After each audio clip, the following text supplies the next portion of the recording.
Assalamualaikum warahmatullahi wabarakatuh. Bismillahirrahmanirrahim.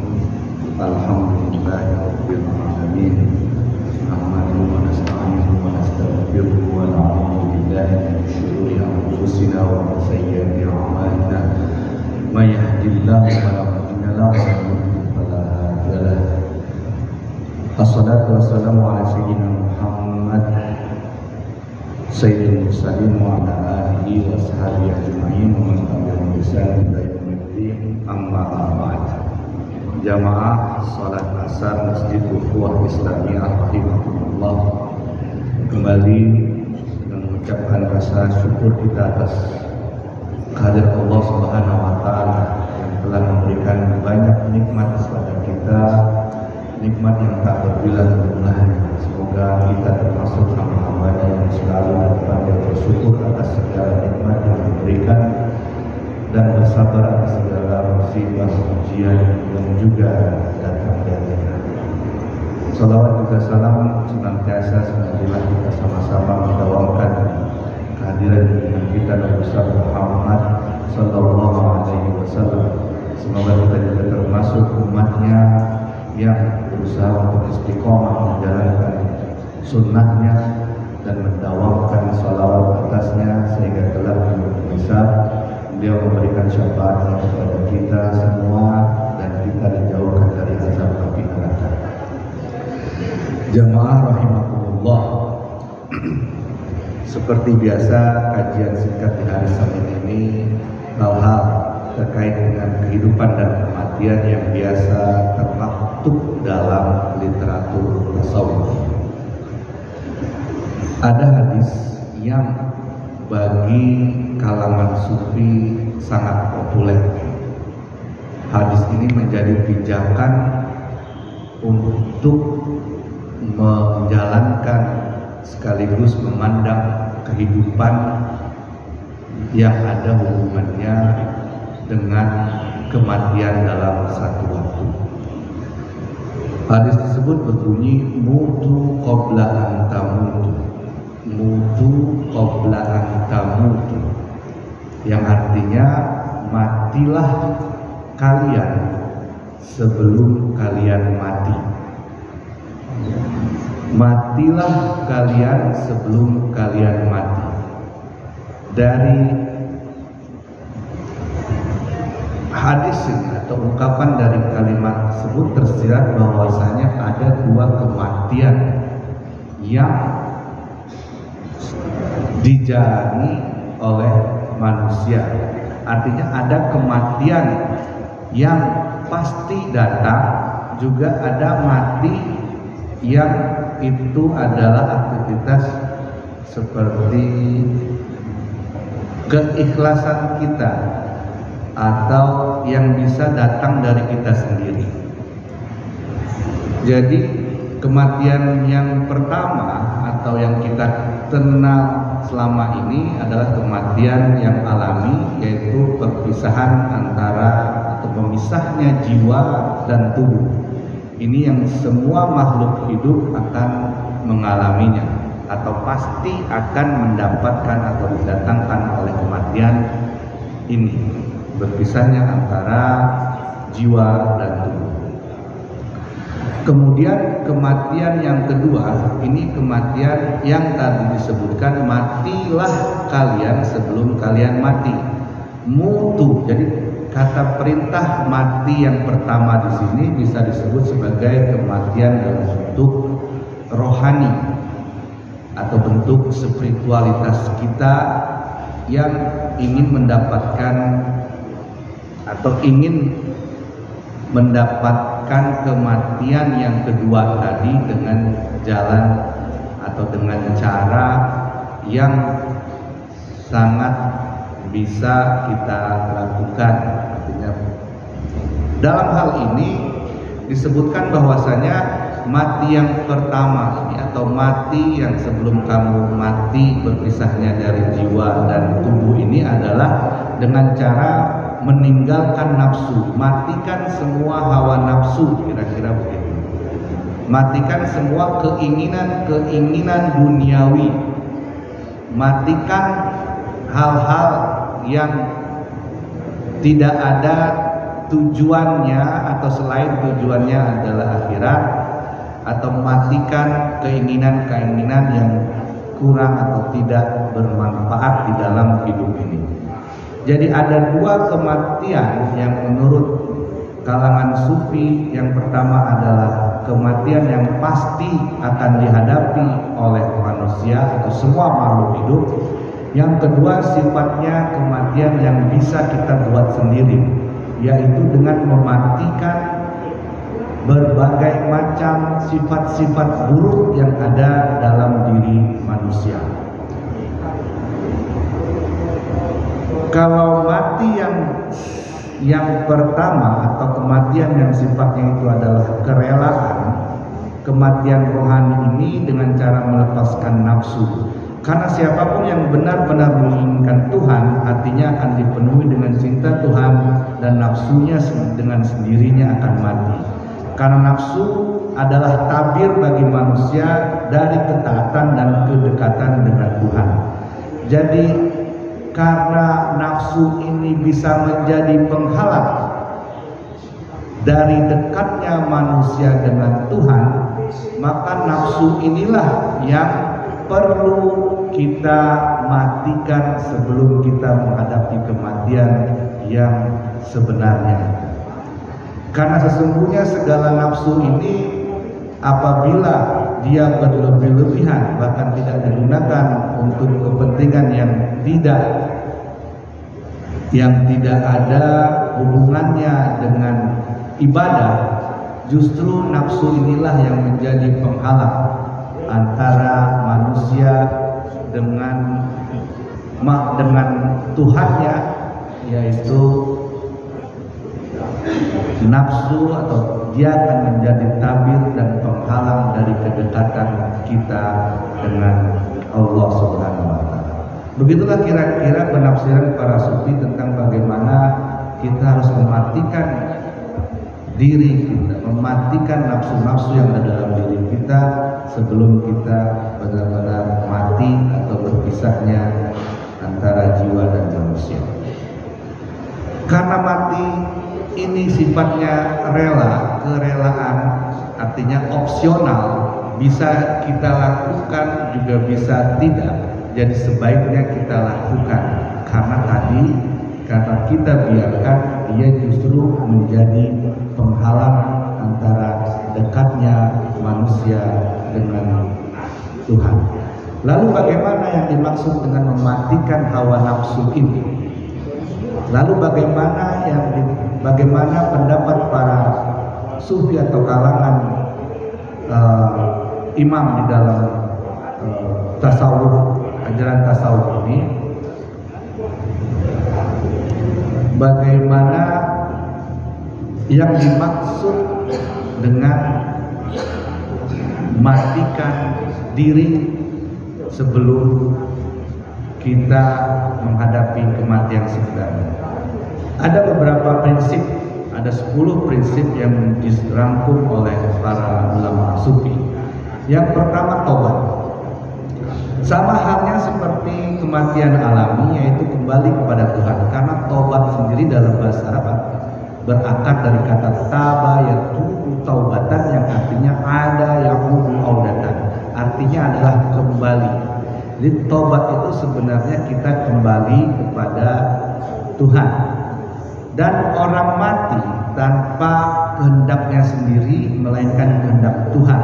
Dalam kematian rohani atau kematian spiritual ini, seorang harus terlebih dahulu berpasrah kepada Tuhan dan kehendaknya dari kehendak manusia itu sendiri. Ini yang dimaksud dengan prinsip tobat untuk menjalankan atau melaksanakan kematian opsional tadi, kematian yang dari diri sendiri, dari diri kita sendiri bisa melaksanakannya. Kemudian sifat asketisme di dunia, artinya keluar dari nafsu dan kesenangan duniawi, diartikan sebagai prinsip tingkah laku dengan mematikan raga nafsu menuju kebahagiaan akhirat. Selanjutnya ada tawakal. tawakal ini juga berarti kita menyandarkan atau menggantungkan diri kita kepada Allah Subhanahu wa taala. Tawakkala ya tawakkalu tawakkulan yang artinya bisa juga mewakilkan. Tentu hal ini beda dengan mewakilkan diri kita kepada makhluk lainnya. Kalau kita mewakilkan diri kita kepada makhluk lainnya, tentu kita berharap bahwa manusia yang kita wakilkan, manusia yang kita meminta perwakilan diri kita kepadanya, supaya dia juga melaksanakan keinginan yang kita mau.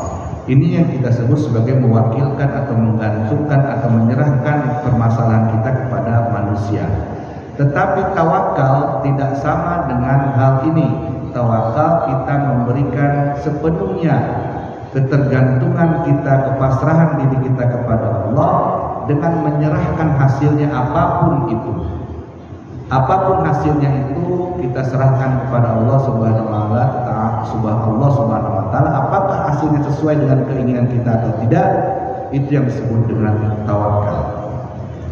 Kemudian ada sifat kepuasan atau qanaah, berarti menggunakan kesenangan dan nafsu jasmani maupun hewani sebanyak yang diperlukan. Mematikan di sini bukanlah sama sekali kita mematikan atau menjadikannya hilang, menjadikan hilang hawa nafsu kita ini dalam diri. Tentu tidak, karena manusia yang normal pasti juga memiliki keinginan-keinginan. Tapi yang dimaksudkan mematikan keinginan-keinginan itu adalah keinginan-keinginan yang tidak ada manfaatnya atau menjauhkan kita dari tujuan hidup kita, yaitu pada akhirat. Misalnya, kita memiliki nafsu untuk makan makanan enak, kita memiliki nafsu untuk memiliki pakaian yang bagus, tempat tinggal, harta, dan lain sebagainya itu. Tentu kita tidak bisa keluar dari nafsu ini. Ya, ini juga nafsu yang hewani atau jasmani. Tapi mematikan nafsu-nafsu yang tidak ada atau nafsu-nafsu yang memiliki potensi untuk melupakan kita atau melupakan diri kita atau menjadikan nafsu itu seperti penghalang antara kita dengan Allah Subhanahu wa taala. Hal ini terkait juga atau selaras dengan firman Allah, alhaakumut takasur. Sesungguhnya hal-hal yang berlebih-lebihan itu adalah memiliki potensi untuk engkau melupakan Allah Subhanahu wa taala. Jadi matikan nafsu keinginan yang berlebih-lebihan itu, karena sesungguhnya di dalam berlebih-lebihan itu ada kecenderungan dan potensi untuk kita melupakan Allah. Alhaakumut takasur hatta zurtumul maqabir. Nanti ketika engkau mati baru kau sadar bahwasanya terlebih-lebihan itu, nafsu yang lebih-lebih itu sangatlah atau telah membuat kita terlena. Selanjutnya ada prinsip kita menyendiri, artinya menyendiri berzikir, ya, atau mendapatkan keheningan untuk supaya atau memiliki tujuan mendekatkan diri pada Allah Subhanahu wa taala. Dalam bentuk pengasingan ini juga di dalam tasawuf ada yang disebut dengan uzlah atau mengasingkan diri dari kehidupan atau dari keramaian. Untuk apa uzlah itu? Uzlah itu untuk atau memiliki tujuan supaya untuk lebih dekat kepada Allah. Dalam tingkatan tertentu atau level tertentu dalam tasawuf itu, uzlah itu tidak selamanya dalam hening atau kesepian. Dengan level yang tinggi, uzlah itu bisa juga dalam keramaian. Jadi di dalam keramaian itu juga bisa merasakan keheningan dan bisa mendapatkan rasa lebih dekat kepada Allah Subhanahu wa taala. Hal ini juga pernah dicontohkan oleh Nabi Muhammad SAW ketika beliau mengasingkan diri sejenak ke dalam Gua Hira untuk mendekatkan diri kepada Allah Subhanahu wa taala. Peristiwa ini yang menjadi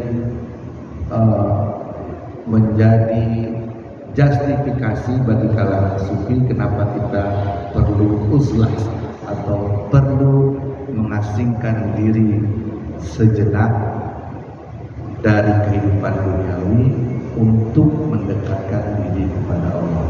Lagi-lagi dalam level lebih tinggi bagi kalangan sufi, ketenangan hati itu tidak selamanya dalam pengasingan, tidak selamanya dalam kepentingan. Di dalam keramaian pun bisa merasa sepi, tenang, dan dekat dengan Allah Subhanahu wa Ta'ala. Kemudian prinsip selanjutnya mengingat Tuhan terus-menerus dan melupakan hal selain Tuhan.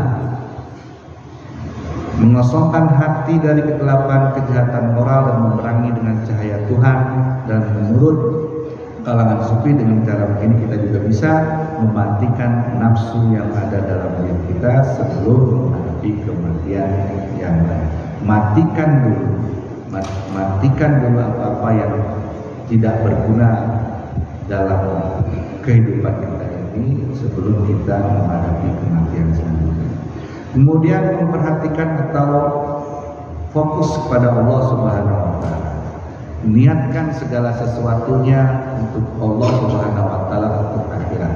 Imam Ghazali misalnya menyatakan bahwasanya kebahagiaan yang kita tuju atau kebahagiaan yang menjadi target atau capaian kita di dunia ini, niatkan untuk kebahagiaan akhirat. Niatkan membahagiakan keluarga untuk kebahagiaan di akhirat.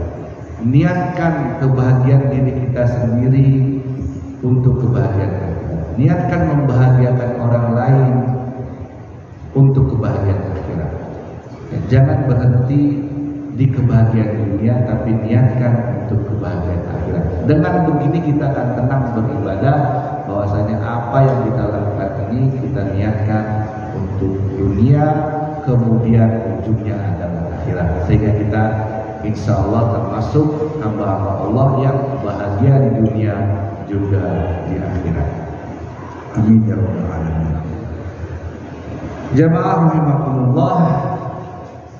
Jadi diantara prinsip-prinsip utama tadi bagaimana mematikan hawa nafsu sebelum kita mati atau menghadapi kematian, intinya adalah hawa nafsu atau nafsu-nafsu hewani yang tentu ada dalam diri kita matikan hal tersebut untuk sampai dan lebih dekat kepada Allah, sehingga kita menghadapi kematian yang sebenarnya nanti artinya sudah pernah merasakan kematian yang opsional tadi sebelum kematian yang sifatnya pasti akan datang, yaitu berpisahnya antara ruh dan jasad.